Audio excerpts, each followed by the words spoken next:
നമ്മുടെ രാജ്യത്ത് നടന്ന ഏറ്റവും വലിയ ഓൾ ഇന്ത്യ ലെവൽ എൻട്രൻസ് എക്സാമിൽ ഫസ്റ്റ് റാങ്ക് ലഭിച്ച ശ്യാംകുമാർ എന്ന് പറയുന്ന ഒരു ചെറുപ്പക്കാരനെ കുറിച്ച് കേട്ടിട്ടുണ്ട്. അദ്ദേഹത്തോട് പത്രക്കാർ വന്ന് ചോദിക്കുകയാണ്, നീ ഈ വിജയം ആർക്കാണ് സമർപ്പിക്കുന്നത്, ഡെഡിക്കേറ്റ് ചെയ്യുന്നത്? ഒന്നും ആലോചിക്കാതെ തന്നെ ആ കുട്ടി പറഞ്ഞു, എന്റെ അമ്മക്കാണ്.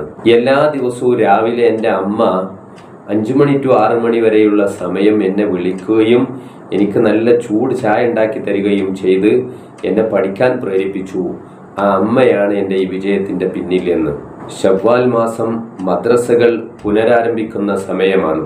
മദ്രസ പഠനത്തെ വളരെ ലാഘവവൽക്കരിക്കുന്ന ഒരു പുതിയ ട്രെൻഡ് നമ്മുടെ ഇടയിൽ അറിയാതെ വന്നുകൊണ്ടിരിക്കുകയാണ്. നമ്മുടെ മക്കളെയൊക്കെ മദ്രസയിലേക്ക് കൃത്യസമയത്ത് എത്തിക്കാനുള്ള ബാധ്യത ഓരോ രക്ഷിതാക്കൾക്കുമുണ്ട്. നിങ്ങൾക്കറിയില്ലേ, കേരളത്തിലെ എല്ലാ ജില്ലകളിലും വൃദ്ധസദനങ്ങൾ ഉണ്ട്. എന്നാൽ ഏറ്റവും കൂടുതൽ വൃദ്ധസദനങ്ങൾ ഉള്ളത് എറണാകുളം, തിരുവനന്തപുരം ജില്ലകളിലാണ്. ഏറ്റവും കുറച്ച് വൃദ്ധസദനങ്ങൾ ഉള്ളത് മലപ്പുറത്തും വയനാട്ടിലും കാസർഗോഡുമാണ്.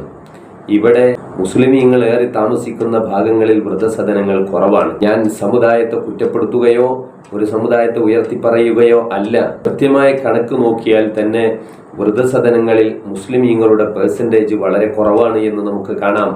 പക്ഷേ ഈ അടുത്ത വർഷങ്ങളിലായി അതിൻ്റെ ഗ്രാഫുകൾ ഇങ്ങനെ കൂടിക്കൂടി വന്നുകൊണ്ടിരിക്കുകയാണ്. അത് വൃദ്ധസദനങ്ങളിൽ മാത്രമല്ല, എല്ലാ തോന്നിവാസങ്ങളിലും മുസ്ലിമീങ്ങളുടെ പേരുകൾ വർദ്ധിച്ചു വരികയാണ്. അതിനൊരൊറ്റ കാരണമേ പറയാനുള്ളൂ, മതപഠന രംഗത്ത് മുസ്ലിമീങ്ങൾ വളരെ പുറകോട്ട് പോയി എന്നതാണ്. പള്ളിയും മദ്രസകളുമൊക്കെ അമ്പരച്ചുംബികളായി നമുക്കിടയിൽ ഉണ്ടാകുമ്പോൾ തന്നെയും അവയെ കൃത്യമായി ഉപയോഗപ്പെടുത്തുന്നിടത്ത് മുസ്ലിം സമുദായത്തിന് വലിയ വീഴ്ചകൾ വന്നുകൊണ്ടിരിക്കുകയാണ്. നാളെ മഹ്ശറ ലോകത്തെത്തിയാൽ കുട്ടിയുള്ള ഒരാളോട് അയാളെ നിർത്തിയിട്ട് അള്ളാഹു ചോദിക്കുന്നൊരു ചോദ്യം അബ്ദുല്ലാഹിബിൻ ഉമർ റളിയല്ലാഹു അൻഹു റിപ്പോർട്ട് ചെയ്യുന്നുണ്ട്, മാ അല്ലംത വമാ അദ്ദബ്ത, നീ നിന്റെ കുട്ടിയെ എന്താണ് പഠിപ്പിച്ചത്, നീ അവനിക്ക് എത്രത്തോളം അദബ് പഠിപ്പിച്ചു കൊടുത്തു? ഈ ചോദ്യത്തിന്റെ മുമ്പിൽ മാതാപിതാക്കളിൽ പലരും വിഷമിച്ചു പോകുമെന്നും അവിടെ വെച്ച് വലിയ സങ്കടപ്പെടുമെന്നും ഒക്കെ ആ ഹദീസിനെ വിശദീകരിച്ചുകൊണ്ട് പറയുന്നുണ്ട്. പ്രിയപ്പെട്ടവരെ, എൻ്റെ അടുക്കൽ ഒരു പ്രായമുള്ള ഒരാള് അറബി പഠിക്കാൻ വേണ്ടി വരാറുണ്ടായിരുന്നു. അക്ഷരങ്ങൾ കൂട്ടി വായിക്കാനും വിശുദ്ധ ഖുർആൻ നോക്കി ഓതാൻ കഴിയണമെന്ന ആഗ്രഹത്തോടെ അദ്ദേഹം എന്നോട് ഇങ്ങനെ സംസാരിച്ചിരുന്നപ്പോൾ പറഞ്ഞു, ഉസ്താദേ, എൻ്റെ ഉമ്മയും ഉപ്പയും വേണ്ടത്ര അന്നത്തെ കാലത്ത് അവർക്ക് ശ്രദ്ധിക്കാൻ പറ്റിയില്ല എന്ന്. എന്നാൽ ഞാൻ പറയട്ടെ, അദ്ദേഹത്തിൻ്റെ ജനറേഷൻ എന്ന് പറഞ്ഞാൽ ഈ കാലം അത്രയൊന്നും കേടുവന്നു പോയിട്ടില്ല. അതേസമയം ഇനി വരുന്ന തലമുറ നമ്മളെപ്പറ്റി അവർക്ക് ബോധമുണ്ടാകുന്ന സമയത്ത് പറയും, എൻ്റെ ഉമ്മയും ഉപ്പയും എന്നെ ശ്രദ്ധിച്ചില്ല, അവരെന്നെ പഠിപ്പിച്ചില്ല, സമയത്ത് ക്ലാസ്സുകളിലേക്ക് വിട്ടിയില്ല, മദ്രസ ഉപയോഗപ്പെടുത്താൻ സമ്മതിച്ചില്ല എന്നവരെ നമ്മളെ കുറ്റപ്പെടുത്തും.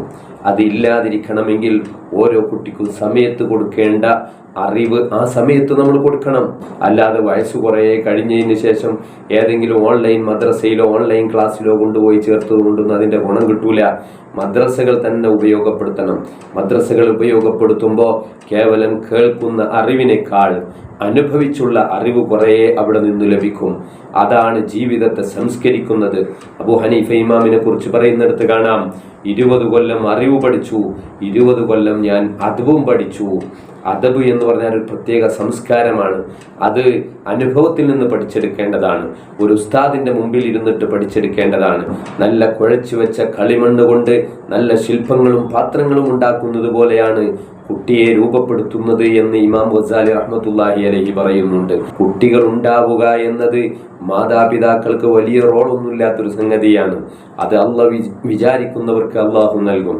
അതേസമയം ഉണ്ടായ മക്കളെ നല്ലവരാക്കുന്നതിലും ഉണ്ടായ മക്കളെ കേടുവരുത്തുന്നതിലും മാതാപിതാക്കൾക്ക് വലിയ റോളുണ്ട്. കുല്ലു മൗലൂദിൻ യൂലദു അലൽ ഫിത്ര ഫഅബവാഹു എന്ന് പറഞ്ഞിട്ട് മുത്തുനബി പറയുന്നത്, കുട്ടികളൊക്കെ നല്ല പ്രകൃതത്തിൽ ജനിക്കുന്നു, ഫഅബവാഹു, പിന്നീട് അവരുടെ മാതാപിതാക്കൾ അവരെ പല സംസ്കാരമുള്ളവരും തോന്നിവാസികളാക്കുന്നു. അങ്ങനെ നല്ലവരാക്കുന്നതിനും കേടുവരുത്തുന്നതിനുമൊക്കെ മാതാപിതാക്കൾക്ക് റോളുകളുണ്ട് എന്ന് പഠിപ്പിക്കപ്പെടുന്നത് നമ്മൾ ഗൗരവത്തോടെ ഓർക്കണമെന്ന് മാത്രം ഈ സമയത്ത് നിങ്ങൾ ഓർമ്മപ്പെടുത്തുകയാണ്. അസ്സലാമു അലൈക്കും വറഹ്മത്തുള്ളാഹി വബറകാതുഹു.